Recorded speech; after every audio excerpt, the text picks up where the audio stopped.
What it was, what it do, it's your boy King M, and I'm back again with another one. So today we got a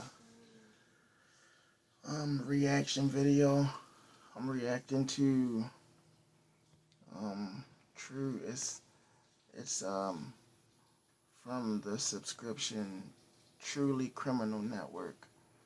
I'm not even subscribed to this channel. I just seen it in my it was on my homepage, one of the videos, so I figured I'd react to it. This video is actually like, I didn't look it up. I just seen it and I figured I'd react to it. Try something different for a change. So I don't know what I'm ready to get, but the video is basically, it's titled, "She was called a setup queen" on Facebook Live. 30 minutes later, she was found dead. You know what I'm saying? In her driveway. So she must have been doing some shady shit, you feel me? That's a crazy name to have too. Like, I definitely wouldn't want to be called that. Like, setup king, I wouldn't be one called that, because I feel like that name is going to have people thinking something up with you out the break. Like, I'm hoping that this chick didn't even know that that's what they was calling her, because that's crazy if she was going by that. Let's go though. Whoever shot and killed this young woman, Mia Nixon, back in January. Investigators say her family is hurting and pushing for justice in her case. Our Tristan Rupert is live at 5 and on your side, talking with investigators about this case. Tristan, what can you tell us? Police believe Mia Nixon was targeted, actually, and they say community help could be critical in them solving this case. I spoke with Birmingham police officer Truman Fitzgerald earlier today. He says detectives have looked into every single lead they could really concerning this case, and that a tip from the community could be critical in really cracking it wide open. Now, Officer Fitzgerald says Nixon was beloved, talented, and really excelling in the hair and nail field. He says Birmingham police won't stop searching for the person responsible for her death, and stresses no matter the information, you need to come forward if you know something. Nothing's too small. We know the streets are talking. We know Mia was extremely popular, but our detectives need that information. So anything you have, please call that into Crime Stoppers.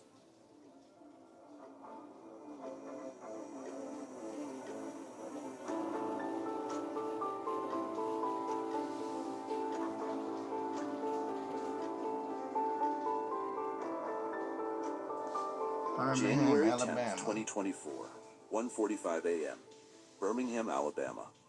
A neighborhood on Greencrest Turn wakes to the sound of gunfire. By the time police arrive, 21-year-old Mia Chardell Nixon lies motionless in her driveway.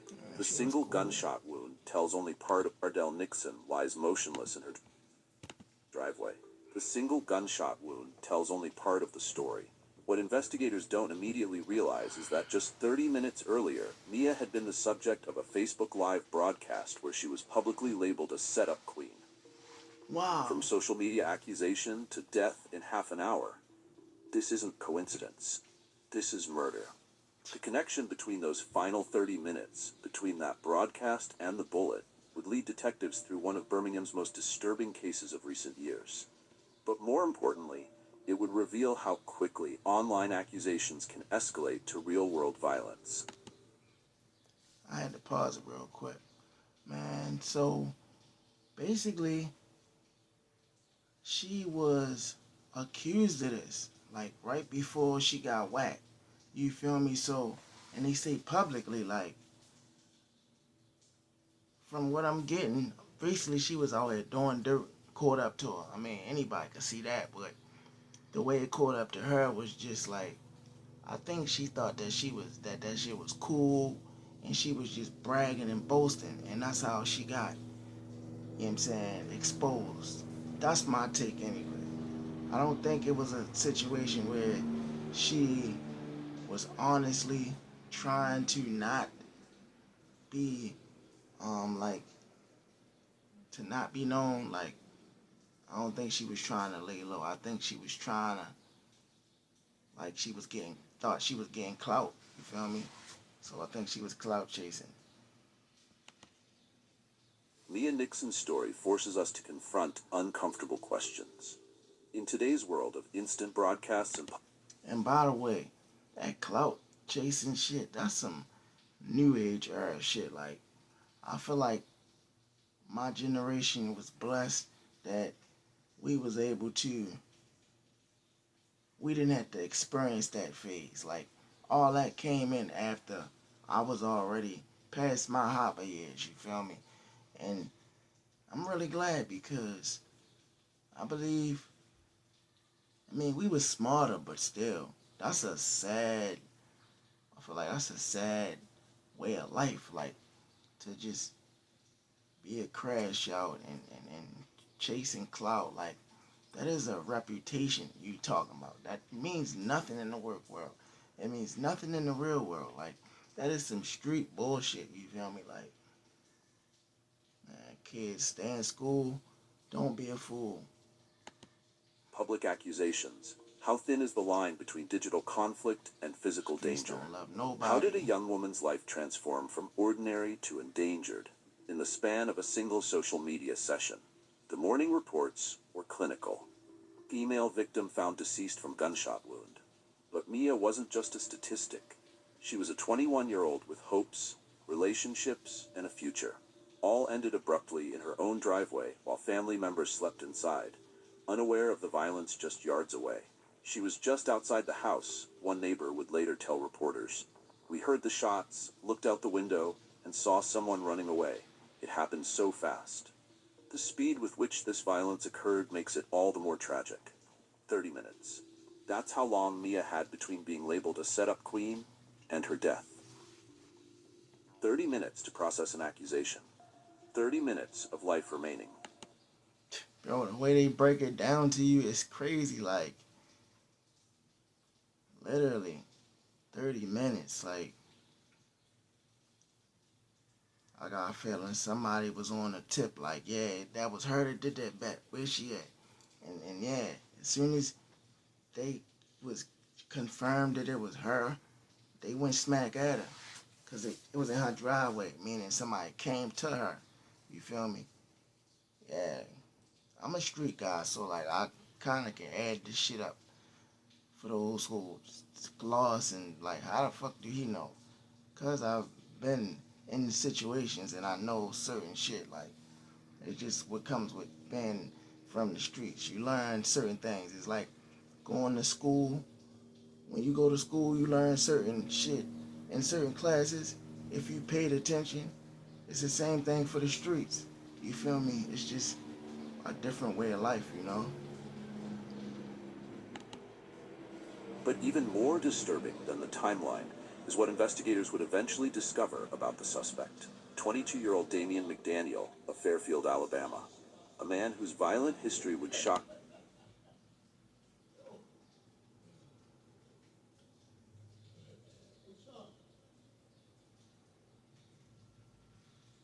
My bad, y'all. Bro. Even experienced investigators. A man connected to not just Mia's death, but potentially 14 other murders. As we examine what happened on that January night, we'll uncover how digital accusations can... Alright, y'all. I apologize that you can't see what I can see right now, but I'm working on that. It's like I said in a earlier video I made. I don't know how to do that yet. I'm still trying to figure this shit out, so just bear with me. But I could see the video. And the person that did this is known for something totally different. Like, I watch a lot of, like, I try to keep up with a lot of subscriptions on YouTube and certain, I'm just gonna say, I think this dude is this nigga from Baltimore. Long story short, a guy from Baltimore, I think it's Tony Two Times, shout out to him, or one of them channels, and they basically cover all stories that got to do with Baltimore, you feel me? And this one particular story, yup, this is some Baltimore shit. Shout out to my city, cause yeah, we here with it. Basically this nigga was a straight hitman for real. Like, yo was really whack and shit. Like, you feel me? I ain't monetized yet, so I'm cussing. But yeah, this dude was official. Like, yo had bodies. Like, it's crazy because all the bodies that he was connected to, definitely, I feel like a lot of them got their own stories. For example, this case, this person that was one of his victims had a whole separate story of their own, and we're listening to it right now. And I mean, she definitely wasn't meant to. She should never cross paths with this nigga, Can cause serve as preludes to he was on violence. We'll King follow Von the time. meticulous investigation that led authorities to McDaniel. But most importantly, we'll remember Mia, not as a victim, but as a person whose life was worth infinitely more than the circumstances of her death. This isn't a story about sensationalism. It's about understanding how quickly modern conflicts can escalate and the very real consequences of those escalations. It's about a community shaken, a family devastated. I ain't gonna lie, I want to get this out the way real quick. I feel like a lot of, like how he was just basically saying her life means more than what happened to her. Yeah, that's true, we get all that, but I feel like people try to undermine and downplay the shit that the victim did to get in the position he was in. Like, yeah, that was your child, but was your child out here living right? Probably not, you feel me? They don't ever want to keep it a bang, you feel me? Like, keep it a bang, like, and that's why on this channel you're gonna get nothing but the truth, shit real and raw, you feel me? Like me or love me, hate me or love me, I'm giving it to you straight up, you feel me? Cut no cards, like, nah. An illegal system confronting a 'Cause the suspect streets whose ain't gonna alleged cut no violence cards. extends far beyond this single case. The question at the center of it all: how did a Facebook Live broadcast become a death sentence in just 30 minutes? Before we continue with Mia's story, we want to acknowledge that we approach these difficult subjects with respect for the victims and their families. And I'm Our looking at goal this is chick, never she look like she exploitation, like 80 but pounds, understanding, soaking wet. because understanding is the first step toward prevention. If you value this approach to She true like crime a mini, storytelling, she like one that prioritizes dignity and fucking facts over the sensationalism, midget version of please Sexy take a Red. moment to subscribe to our channel. Your support allows us to continue producing thoroughly researched, respectful content that examines these cases Bro, but with I'm the saying, gravity they deserve. We also invite you to share your thoughts in the comment section below. Community this kid discussion helps us process these was difficult young stories and didn't together, know shit. and your perspective I'm just matters. looking at this Now little let's girl, learn more man. about who Mia Nixon was beyond the headlines. Mia To Nixon. understand the true impact of what happened that January night, we must first understand. Rest in peace, and I send my condolences out to this girl, Mia, and her family. You know, I know what it's like to lose a loved one, and it's definitely not a good feeling. My favorite cousin was murdered a few years ago, and you know, I think about him every day like it happened yesterday. He wasn't in the streets though, but I'm just saying I know what it's like to lose a loved one that you really care about. So yeah, on that regard, you feel me? Plus, I don't know this girl, and I'm coming from an outsider's standpoint. She ain't did nothing to me, so I mean, I ain't got nothing bad to say about her. And who Mia I'm Chardell just Nixon talking off of was, what beyond the tragedy that would eventually define her final moments. the At 21, Mia story had said. established herself as a fixture in Birmingham's Crestwood neighborhood. The 800 block of Greencrest Turn wasn't just an address, it was home. The modest houses, the familiar streets, the neighbors who knew each other by name. This was Mia's world, a community where she had built her life and formed connections that mattered. Crestwood itself sits just east of downtown Birmingham, an area characterized by its mix of long-term residents and younger families. Unlike the anonymous existence many lead in larger urban centers, Crestwood fostered a sense of belonging. Neighbors noticed when someone was absent. They recognized cars that didn't belong. They heard unusual sounds in the night, like the gunshots that would alert them to tragedy in the early hours of January 10th. Mia lived with her family in their Green Crest Turn home, a fact that makes her death all the more poignant. While her family members slept inside, violence found Mia just steps from where they rested. The proximity of loved ones. When I say sexy red hairstyle, I'm talking about that red hair she be having when she got the baby hairs all, laid down smooth right here, and it's just all this fake ass hair, and yeah, that's what she got going on. Real quick, y'all, keep me and my family in y'all prayers again. I know I'm alright, because I know Allah got me, but I'm just a little worried, and it ain't even like I'm worried about the situation. It's just I got some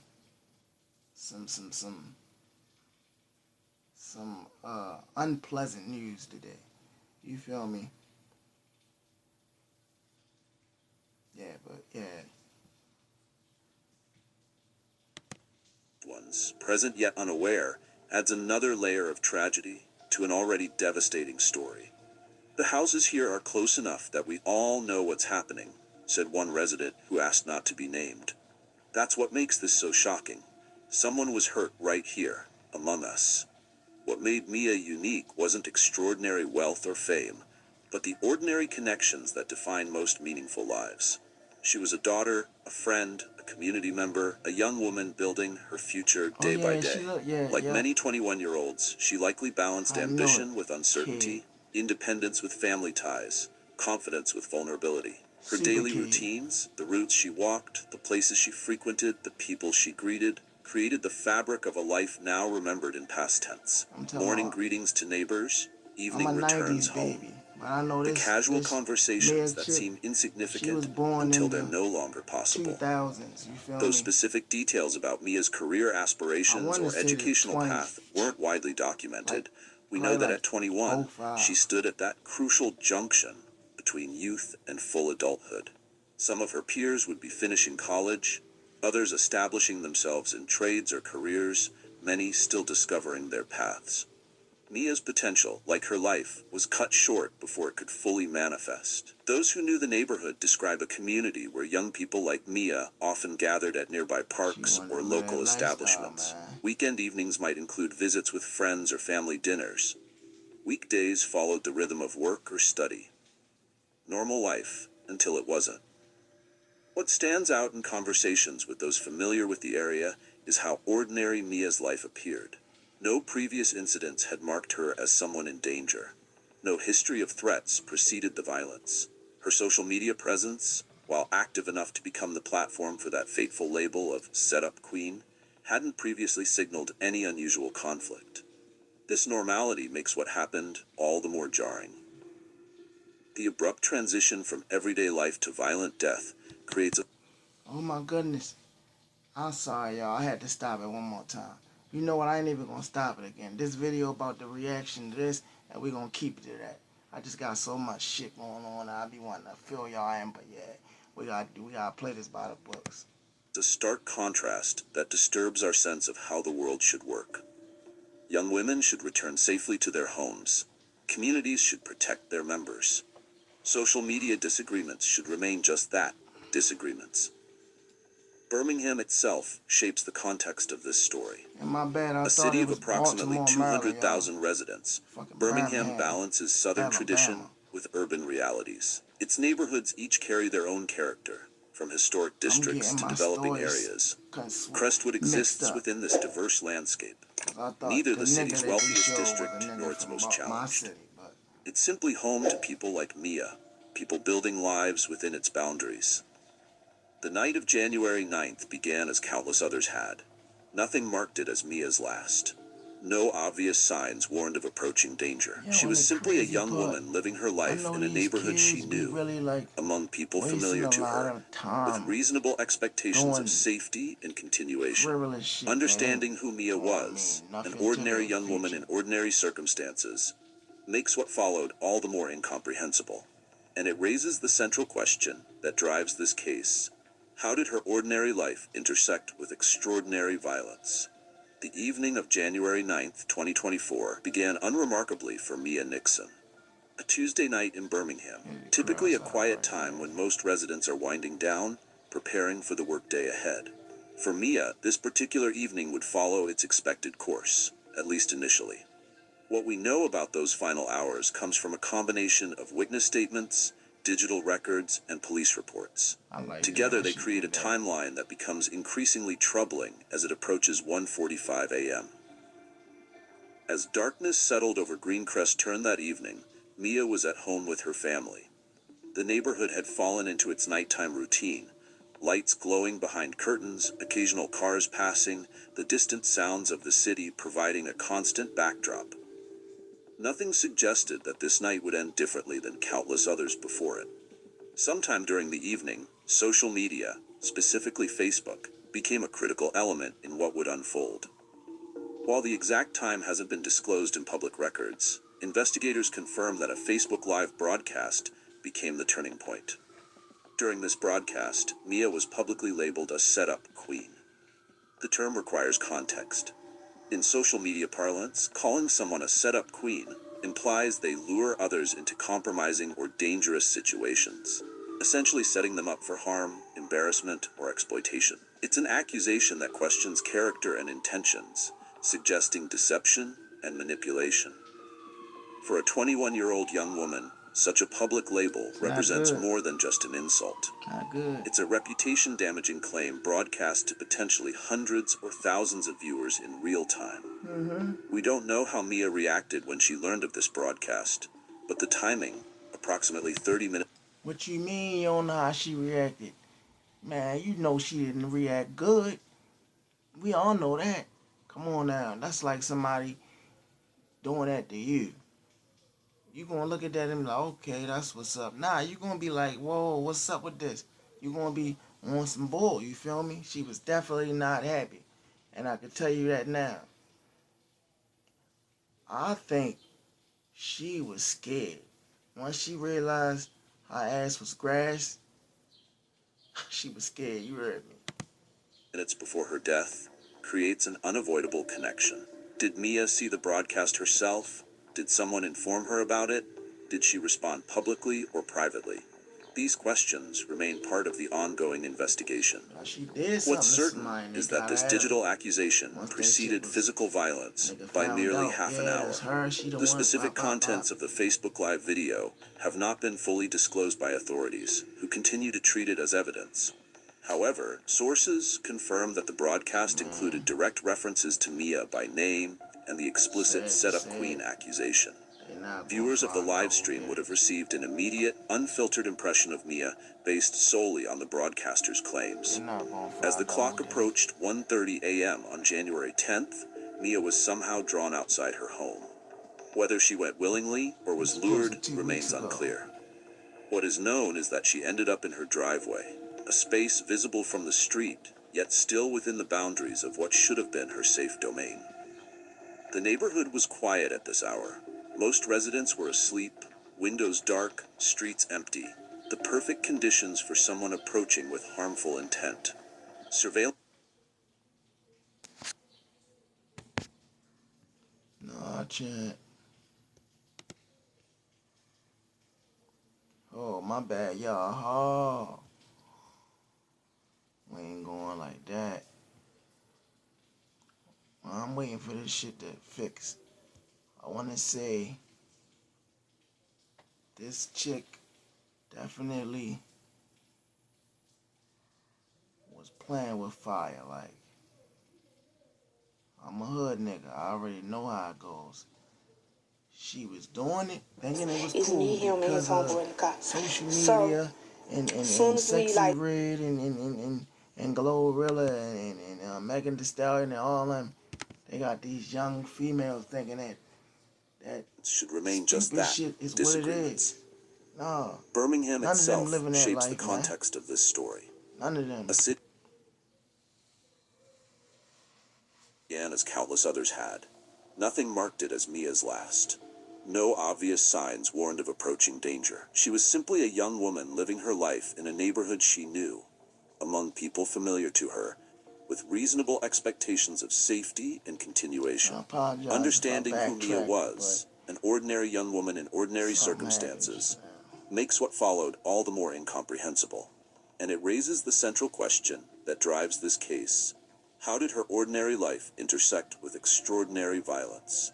The evening of January 9th, 2024 began unremarkably for Mia Nixon.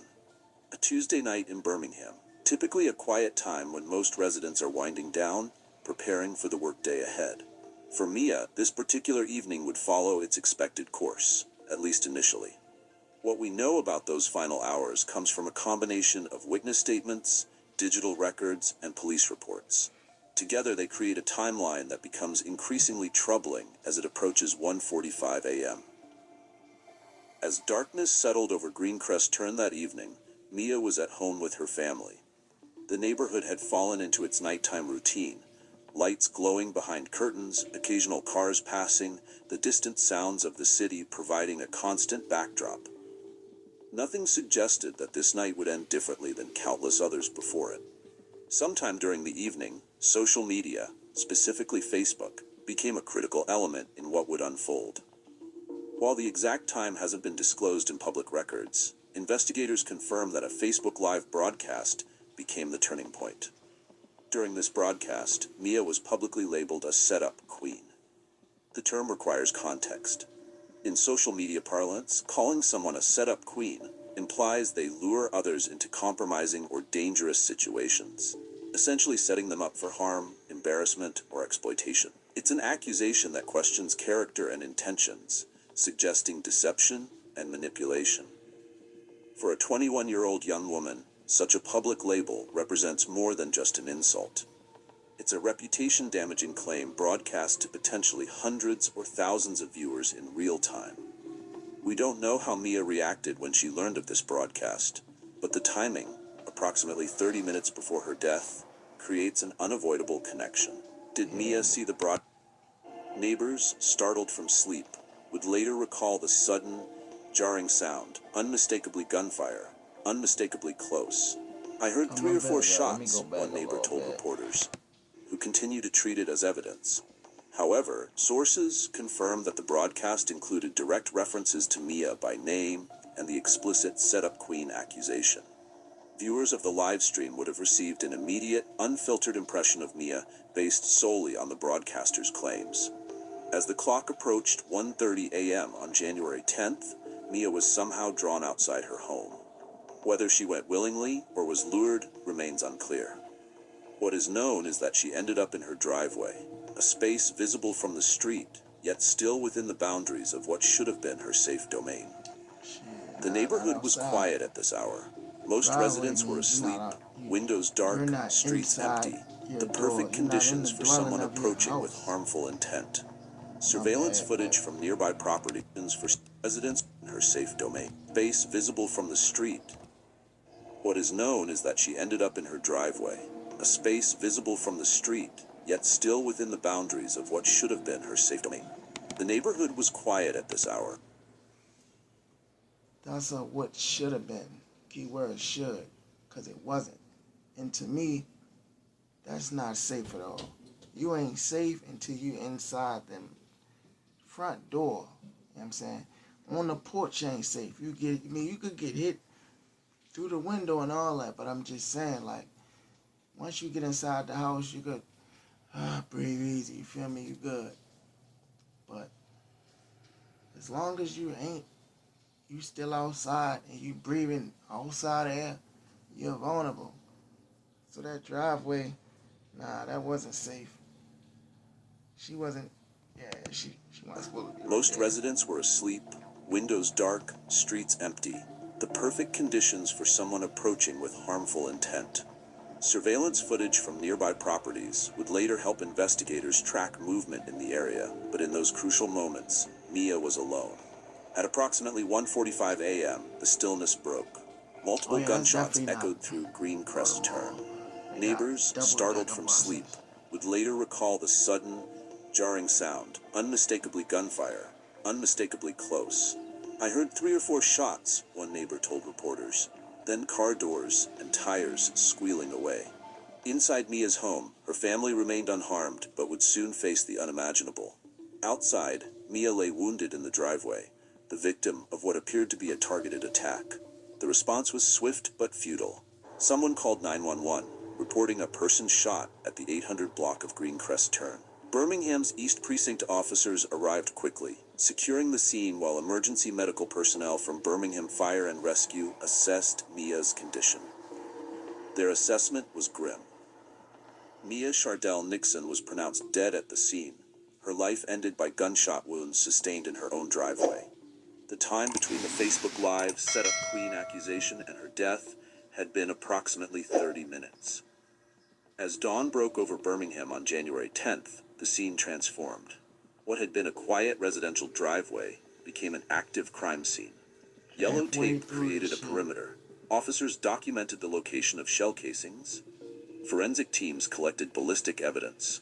Photographers captured images that would later help reconstruct the sequence of events.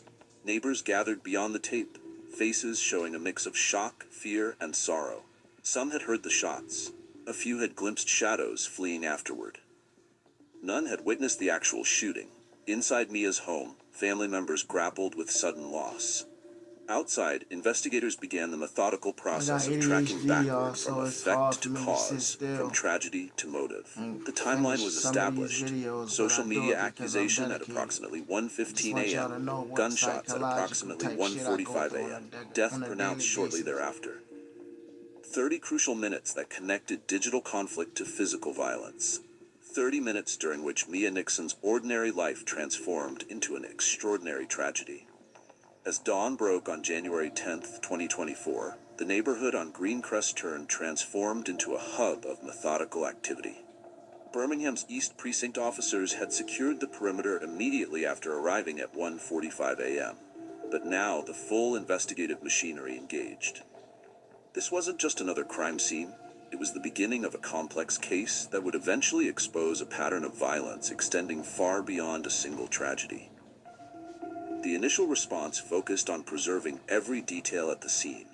Officers documented the position of Mia's body in the driveway, marked the location of shell casings, and photographed the area from multiple angles. Nothing could be disturbed until every element was recorded, a process that neighbors watched in somber silence from beyond the yellow tape. They were so thorough, recalled one resident who witnessed the morning's activities. They looked at everything, the ground, the house, even checking the street drains and bushes nearby. This thoroughness would prove crucial. The ballistic evidence, specifically the shell casings found near Mia's body, provided investigators with their first tangible leads. Each casing carries microscopic markings unique to the weapon that fired it, similar to a fingerprint. These markings would later help connect this crime to others. But in those early hours, they simply confirmed what type of weapon had been used. Alongside the physical evidence collection, officers conducted preliminary interviews with Mia's family members and neighbors. These early accounts helped establish the timeline, confirming that multiple shots were heard around 1:45 a.m., followed immediately by the sound of a vehicle speeding away. Though no one had seen the shooter clearly, several witnesses reported glimpsing a figure rushing from the scene. Digital evidence quickly became central to the investigation. When investigators learned about the Facebook Live broadcast that had occurred approximately 30 minutes before the shooting, they immediately sought to preserve this content. Social media evidence is notoriously ephemeral. Broadcasts end, posts get deleted, accounts disappear. Moving quickly, they contacted Facebook's parent company to secure the original broadcast before it could vanish. The content of that broadcast, particularly the public labeling of Mia as a setup queen, provided context that might explain why she had been outside her home at that late hour. Had someone contacted her after the broadcast? Had she received messages that prompted her to step outside? The digital trail became as important as the physical one. Investigators worked methodically through phone records, message logs, and social media interactions from the hours preceding Mia's death. Each digital interaction represented a potential clue, each message a possible motive. This painstaking process required patience. Reconstructing a digital timeline is complex work that unfolds across multiple platforms and devices. We approach digital evidence with the same care as physical evidence, explained one Birmingham detective speaking about investigative procedures generally. Messages, social media, location data, these create a picture of events just as clearly as fingerprints or DNA. As January turned to February, the investigation continued behind the scenes. Forensic analysis of the ballistic evidence offered promising results. The markings on the shell casings matched those from other crime scenes in the area, suggesting the same weapon had been used in multiple incidents. This connection would eventually lead investigators toward Damien McDaniel. Witness interviews expanded beyond the immediate neighborhood. Investigators spoke with Mia's wider circle of acquaintances, seeking anyone who might have knowledge about conflicts, threats, or concerning interactions in the weeks before her death. These conversations helped build a more complete picture of Mia's life and the circumstances that might have made her vulnerable. The breakthrough came through the combination of physical and digital evidence. The ballistic connection to other crimes, the digital trail surrounding the Facebook Live broadcast, and witness statements all pointed toward a single suspect. By late February 2025, investigators had sufficient evidence to seek an arrest warrant for Damien McDaniel. At this point in our investigation, we want to take a moment to... Investigators had sufficient evidence to seek an arrest warrant for Damien McDaniel. At this point in our investigation, we want to take a moment to thank you for... and did... My bad, y'all. It's me here when his homeboy car. Because something wasn't adding up. On the shell casings matched those from other crime scenes in the area, suggesting the same weapon had been used in multiple incidents. This connection would eventually lead investigators toward Damien McDaniel. Witness interviews expanded beyond the immediate neighborhood. Investigators spoke with Mia's wider circle of acquaintances, seeking anyone who might have knowledge about conflicts, threats, or concerning interactions in the weeks before her death. These conversations helped build a more complete picture of Mia's life and the circumstances that might have made her vulnerable. I think this shit The happened breakthrough came last through the year, combination of physical and yo digital got caught evidence. this year. The ballistic connection to other crimes, the digital trail surrounding the Facebook Live broadcast, and witness statements all pointed toward a single suspect. By late February 2025, investigators had sufficient evidence to seek an arrest warrant for Damien McDaniel. At this point in our investigation, we want to take a moment to thank you for staying with this difficult story. Understanding these cases helps us all recognize how violence develops and might be prevented. The guy just said he giving me a thumbs up for sticking with this shit, because I told y'all, I was dozing off, ready to say fuck it halfway through this jump.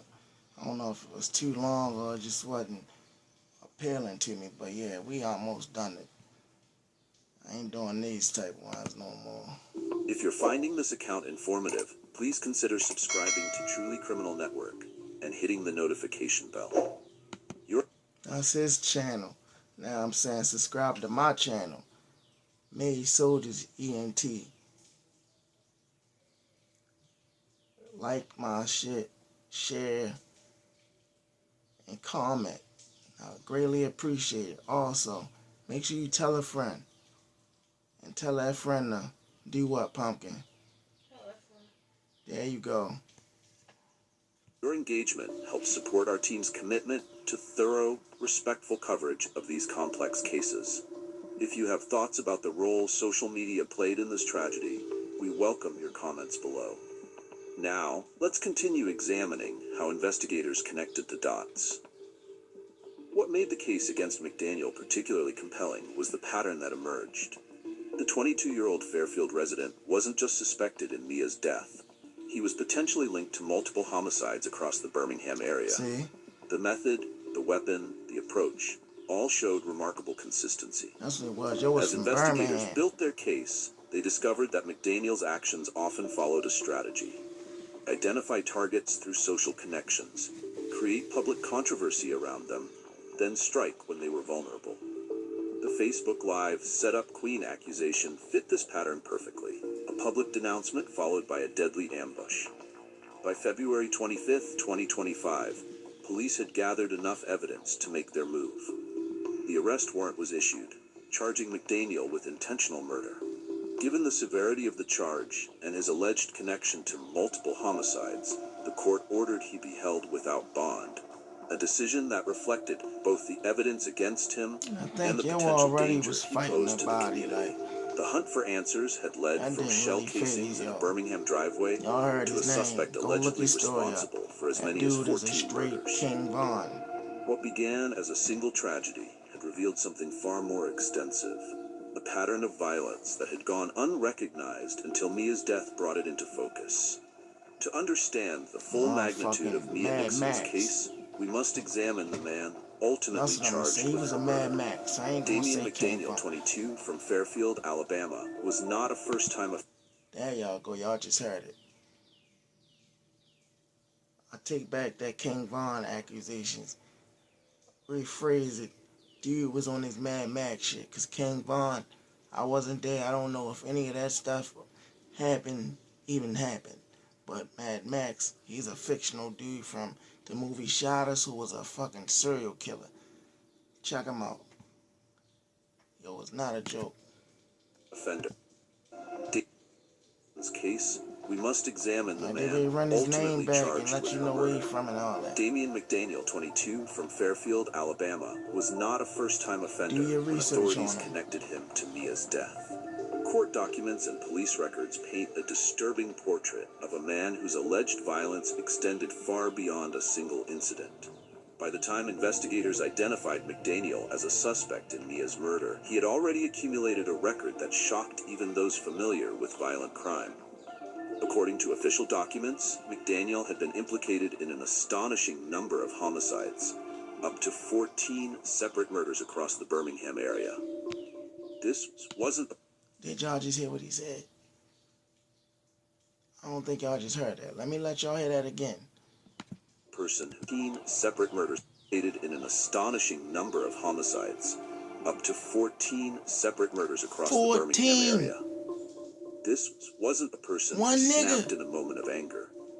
This was someone who had allegedly developed a pattern He was a of serial deliberate, killer. premeditated violence. 14. The number of cases potentially linked to a single suspect is extraordinary, noted one criminal justice expert That's consulted like him about the killing a case. nigga every When you other see year of his multiple life. homicides with similar characteristics, it suggests One, a level he of killed planning somebody, that then goes 3, beyond spontaneous then violence. McDaniel's method 5, appeared consistent across 7. multiple cases. He would identify targets through social connections, often using social media as both surveillance tool and weapon. Oh yeah, what he was a hitman. Y'all do the research though. But y'all heard 14 bodies. This man was 22 years old. Come on Public now. accusation That's against crazy, Mia, ain't it, Poppy? labeling her a setup queen on Facebook Live, matched this approach. By broadcasting accusations, McDaniel created both distraction and justification, making his subsequent actions seem like responses rather than initiations. This tactic, using public forums to cast victims in a negative light before attacking, served multiple purposes. It created confusion about motive, potentially misdirecting investigators toward other suspects with apparent grievances against the victim. It also isolated targets from potential defenders, making them more vulnerable in the crucial hours following a public accusation. The timing in Mia's case, approximately 30 minutes between the Facebook Live broadcast and the shooting, suggests both planning and opportunism. McDaniel, or associates, knew exactly when to strike. After the accusation had been made, but before the target could fully process or respond to it. What particularly disturbed investigators was the efficiency of McDaniel's approach. After shootings, he reportedly departed quickly, leaving minimal evidence beyond ballistic materials. Had those shell casings not connected multiple crime scenes, the pattern might have remained hidden longer. But what connected McDaniel specifically to Mia Nixon? Investigators have not publicly disclosed the full nature of their association, but court documents hint at an element that adds another disturbing layer to the case. The possibility that Mia's murder was a contract killing. Told y'all. The murder-for-hire angle emerged as investigators traced the It was a digital real and hitman. personal connections surrounding the case. While authorities have not named any additional He didn't suspects start out who like might have that. commissioned the killing, But when the you theory check has your become story, part you'll of the see how broader he ended up investigation. becoming the hitman. If proven true, it would suggest that someone specifically targeted Mia, First it hiring was about McDaniel to carry out the attack. clout. This theory I helps think. explain certain But elements yeah, of the check case, your shit out. particularly why Mia might have been selected as a target despite having no obvious direct conflicts with McDaniel. It also raises troubling questions about who might have wanted her dead and why they would resort to such extreme measures. The morning after Mia's murder, McDaniel reportedly continued his normal routines, showing no outward signs of someone who had just committed a homicide. This behavioral control, the ability to compartmentalize violent actions, is noted by criminal psychologists as common among those who commit multiple violent crimes. The capacity to separate violent behavior from everyday life is what allows repeated offenses, explained one behavioral analyst speaking generally about violent crime patterns. The absence of visible guilt or stress makes detection much more difficult. By February 2025, the evidence against McDaniel had become substantial enough for authorities to take action. The arrest warrant issued on February 25th charged him with intentional murder, and the court ordered him held without bond, a reflection of both the evidence weight and the potential threat he represented to public safety. What makes McDaniel's case particularly significant is not just the number of alleged victims, but the methodical nature of his approach.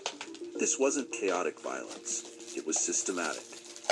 Each step, from identifying targets to public accusations to the actual attacks, followed a recognizable pattern that, once identified, allowed investigators to connect cases that might otherwise have remained separate in the files. For Mia Nixon, the tragedy lies not just in being one of many victims, but in how preventable her death might have been had this pattern been recognized sooner. The Facebook Live setup Queen accusation wasn't random. It was, investigators believe, the signature of a predator who had struck before and would have likely continued had he not been identified and apprehended. The arrest of Damian McDaniel on February 25, 2025, marked the beginning of legal proceedings that would bring Mia Nixon's case from private tragedy to public justice. Charged with intentional murder and held without bond, McDaniel faced a judicial system prepared to address not just Mia's death, but potentially his connection to multiple homicides across Birmingham. The arraignment process unfolded with the gravity such charges demand. In the Jefferson County Courthouse, McDaniel heard the formal charges against him, a moment that provided Mia's family their first glimpse of the man accused of ending her life. For them, this represented the initial step in a journey toward answers and accountability. The legal process doesn't heal the wound, but it acknowledges it, noted one victim's advocate who works with families navigating similar proceedings. For many, that acknowledgement is essential to moving forward. As pretrial motions began, prosecutors and defense attorneys engaged in the methodical process of evidence review. The prosecution prepared to present a case built on ballistic matches, digital forensics, and witness statements.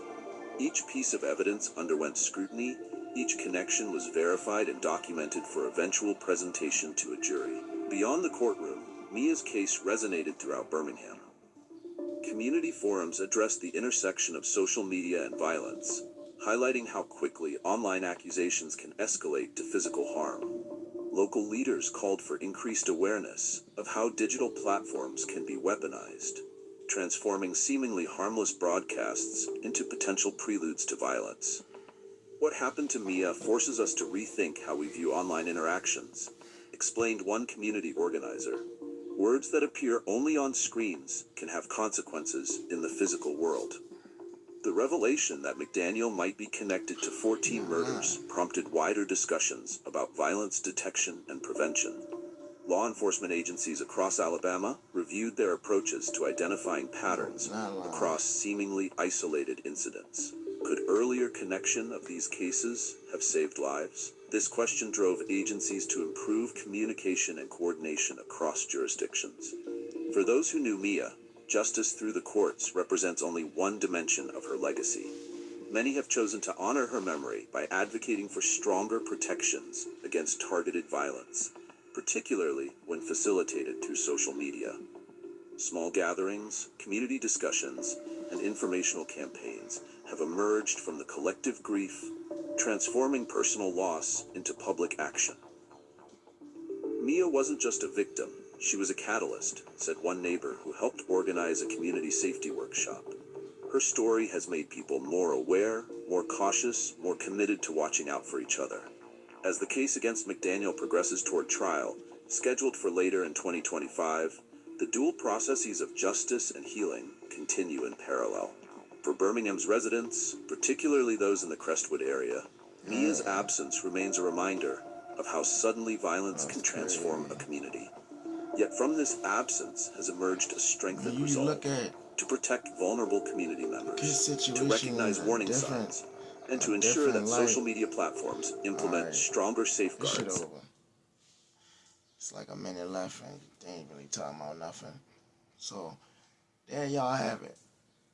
She was called a setup queen on Facebook Live. 30 minutes later, she was found dead in her driveway. Mia, I forgot her last name. May you rest in peace. My condolences to your family. I'm gonna be honest. When I first was listening to it, I was believing it because I didn't really think about the dude, Trayvon, or whatever his name is. I might have forgot it that quick. But yeah, the dude with all them bodies allegedly.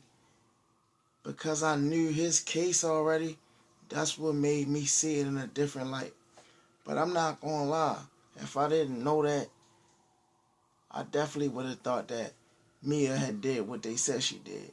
And I'm just going off of the way that this situation was explained and described. Like, that dude, was really a professional contract hitter. Like, the guy, he broke this whole thing down. Like, how the dude would basically set people up to look like they did something wrong and then kill them. Man, that's pure genius. That's diabolical as hell. Like, that's premeditation to the fullest power. Like, you could tell by that. I think she was the last person that he killed before he got caught. So you could tell by that time he perfected his craft. You know what I'm saying? Because just like anything else somebody's good at doing, they had to practice doing it to get good. You don't just naturally be just a pro at something, even though you have your rare cases. But normally you have to practice something to get better. And you keep practicing until you're real good. And then once you're real good, you just do it better than everybody else.